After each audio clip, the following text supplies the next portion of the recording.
చిట్టి కథల పెట్టెకు స్వాగతం. ఇప్పుడు మనం చెప్పుకోబోయే కథ తీరని కోరిక. శ్రీహరికి చిన్నతనంలోనే తల్లిదండ్రులు పోవటంతో వాణ్ణి తాత పెంచి పెద్ద చేశాడు. తాతకు ఉండేందుకు చిన్న ఇల్లు తప్ప మరే ఆస్తిపాస్తులు లేవు. అతను కూలీనాలీ చేసి మనవణ్ణి పోషిస్తూ వచ్చాడు. శ్రీహరిని తాత ఏనాడు తన వెంట కూలి పనులకు తీసుకుపోలేదు. ఏ వృత్తి పని అయినా నేర్పించే ప్రయత్నం చేయలేదు. ఆ కారణం వల్ల తాత హఠాత్తుగా మరణించటంతో 25 ఏళ్లవాడైన శ్రీహరి పసిపిల్లవాడిలా బెంబేలు పడిపోయాడు. తాత దాచిపెట్టిన డబ్బుతో శ్రీహరి 3 మాసాలు గడిపాడు. తరువాత ఏదైనా పని కావాలంటూ గ్రామంలో వాళ్లను అడిగాడు. వాళ్ళు అందుకు నవ్వి, తాత పోయేదాకా అతను సంపాదించిన డబ్బుతో తిని కూర్చున్నావు. నీకు ఏం పని చేతనవునో మాకు తెలుసు, వెళ్ళు అనేశారు. శ్రీహరికి ఆ ఊరంటే కంపరమెత్తి మిగిలి ఉన్న ఇంటిని అమ్మేసి ఆ డబ్బుతో మరొక ఊరు చేరాడు. అక్కడ వాడొక ఇంటి వాటా అద్దెకు తీసుకుని తిరిగి ఉద్యోగ ప్రయత్నాలు ప్రారంభించాడు. అయితే అక్కడ వాడికి పొద్దెదురైంది. చూస్తూ ముక్కు మొహం తెలియని వాడికి ఉద్యోగం ఇవ్వటం ఎలా అన్నారు కొందరు. ఈ విధంగా శ్రీహరికి ఏ పని దొరక్కముందే ఉన్న కొద్దిపాటి డబ్బు అయిపోవచ్చింది. ఆ బెంగతో వాడికి రాత్రిళ్ళు సరిగ్గా నిద్ర పట్టేది కాదు. అలాంటి ఒక రాత్రి వాడు తలుపు తెరిచి ఇంటి పెరట్లోకి వచ్చాడు. పున్నమి రోజులు కావటంతో పెరడంతా వెన్నెల పరుచుకుని ఉన్నది. ఆ వెన్నెల వెలుగులో ఇంటి యజమాని కూతురు ప్రమీల పెరటి బావిలోకి దూకబోతూ ఉండటం వాడికి కనిపించింది.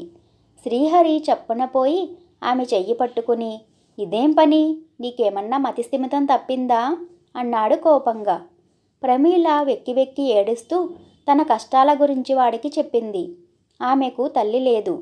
సవతి తల్లికి పెళ్ళీడికొచ్చిన 2 కూతుళ్ళున్నారు. తన పెళ్ళి బాగా డబ్బున్న ఒక ముసలివాడితో జరిపించి అతడి సాయంతో తన కూతుళ్ళ పెళ్ళిళ్ళు ఘనంగా జరిపించాలని చూస్తున్నది. ఈ పెళ్లి చేసుకునే కంటే చావటం మేలని ఇక్కడికొచ్చాను అన్నది ప్రమీల కళ్ళనీళ్లు తుడుచుకుంటూ. కష్టాల నుంచి బయటపడటానికి చాలా ఓర్పు అవసరం. ఎందునా తొందరపాటు కూడదు అన్నాడు శ్రీహరి. ప్రమీల వాడి ముఖం కేసి పరీక్షగా చూసి, ఒకవైపున కష్టాలు ముంచుకొస్తుంటే ఈ నీతివాక్యాలు నా దగ్గర వల్లించి ప్రయోజనం లేదు. నేనెంత ఓర్పు వహించినా మరొక 2 వారాల్లో ఆ ముసలివాడితో నా పెళ్లి జరిగిపోతుంది అని ఒక క్షణం ఆగి, నువ్వు నన్ను పెళ్ళాడి ఈ కష్టాల నుంచి ఎందుకు గట్టెక్కించకూడదు అన్నది. అప్పటికి ఆమె ఆత్మహత్యా ప్రయత్నం మాన్పించేందుకు శ్రీహరి అలాగే అని చెప్పి ఆమెను ఇంట్లోకి పంపించి వేశాడు. మర్నాడు ఆమె తల్లిదండ్రుల దగ్గర శ్రీహరి పెళ్లి ప్రస్తావన తెచ్చాడు. నీకు ఉద్యోగం లేదు, సొంత ఆస్తిపాస్తులంటూ అస్సలే లేవు. అటువంటి నువ్వు ఈ పెళ్లి సంగతి తేవటం బుద్ధిగల పనేనా? ముందు పోయి ఈ నెల అద్దె పట్టుకురా, లేదంటే వెంటనే వాటా ఖాళీ చేసిపో అన్నది ప్రమీల సవతి తల్లి కోపంగా. శ్రీహరి తల వంచుకుని అక్కడి నుంచి వెళ్ళిపోయాడు. ఆ రోజంతా వాడు చేసిన ఉద్యోగ ప్రయత్నాలేమీ ఫలించలేదు.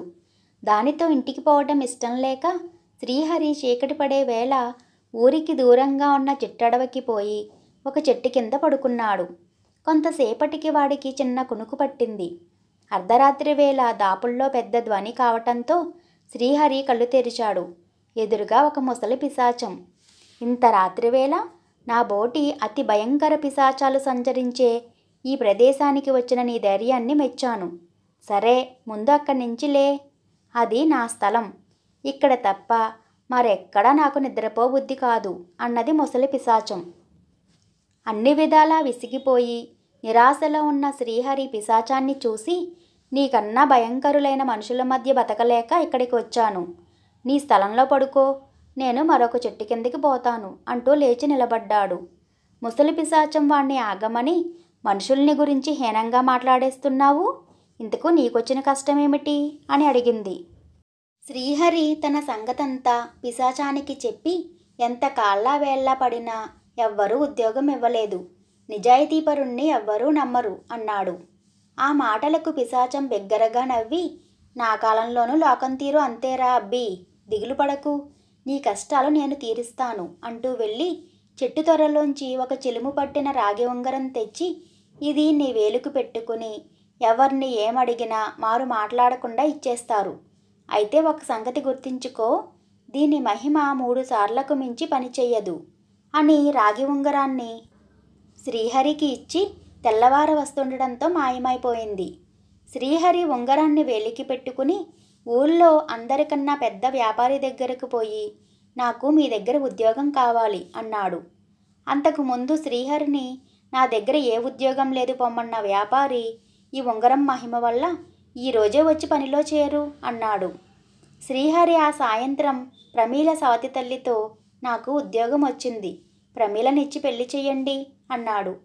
అదెంత భాగ్యం నాయనా, ఈ వారంలోనే మీ పెళ్లి జరిపిస్తాను అన్నది ప్రమీల సవతి తల్లి. వారం తిరగకుండానే వాళ్ళ పెళ్లి జరిగిపోయింది. ఆ తర్వాత 10 రోజులకు ప్రమీల శ్రీహరిని, ఒకే రోజులో మా సవతి తల్లి మనస్సు ఎలా మార్చగలిగావు, రాదనుకున్న చోట ఉద్యోగం ఎలా సంపాదించావు అని అడిగింది. శ్రీహరి జరిగిందంతా ఆమెకు చెప్పి, ఇందుకు పిశాచమిచ్చిన రాగి ఉంగరం సాయపడింది అన్నాడు.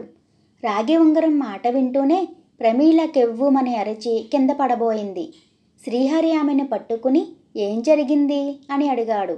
పొద్దుట పెట్టెలో బట్టలు సర్దుతూ బాగా చిలుము పట్టిన రాగి ఉంగరం ఒకటి కనిపిస్తే అశుభమని పెరట్లోని చెత్తకుప్ప మీదకి గిరవాటు వేశాను అన్నది ప్రమీల. అంతే కదా అన్నాడు శ్రీహరి తాపీగా.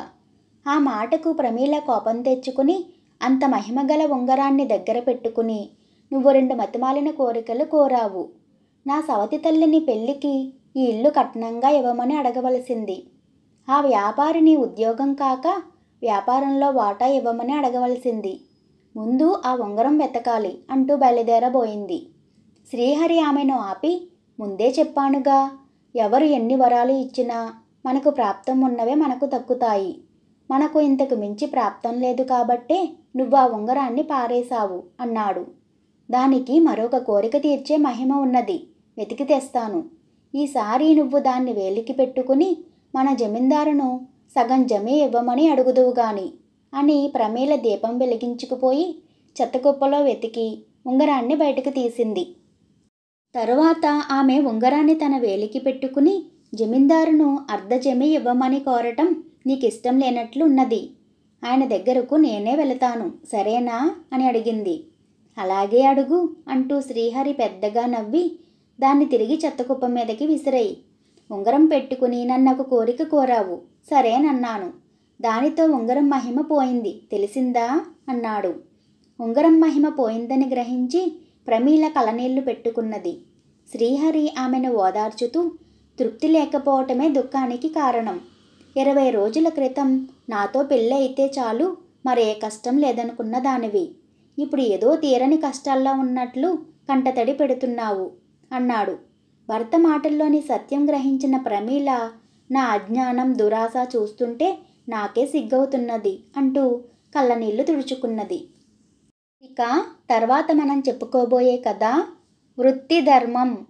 కృష్ణాపురంలో ఉండే భద్రయ్య అనే ఆయన మంచి పేరు మోసిన జ్యోతిష్కుడు. ఆయన చేయి చూసి భవిష్యత్తు చెప్పటమే కాకుండా అంజనం వేసి పోయిన వస్తువులు ఎక్కడ దొరుకుతాయో చెప్పేవాడు. ఒకనాడు ఆయన పని మీద పొరుగురు వెళ్ళి తిరిగి వస్తూ మిట్ట మధ్యాహ్నపు ఎండవేళ కావటంతో కాసేపు విశ్రాంతి తీసుకుందామని దారి పక్కన ఉన్న ఒక సత్రం అరుగు మీద గొడుగు పక్కన పెట్టుకుని కూర్చున్నాడు. కొద్దిసేపట్లో ఆయనకు కునుకు పట్టి అక్కడే పడుకుని నిద్రపోయాడు.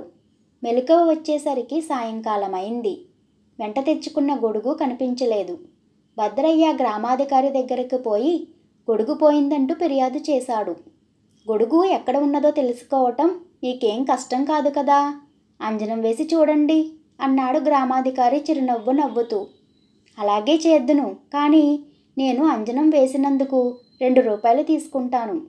మీరు ఆ 2 రూపాయలు ఇస్తానంటే ఇప్పుడే అంజనం వేస్తాను అన్నాడు భద్రయ్య విసుగ్గా. ఈ కథలు మీకు నచ్చినట్లయితే లైక్ చేయండి. మరి ఇలాంటి మరిన్ని కథల కోసం మన ఛానల్ని సబ్స్క్రైబ్ చేసుకోండి. మీ అభిప్రాయాలను కామెంట్ రూపంలో తెలియచేయటం మరవకండి. Thank you for watching.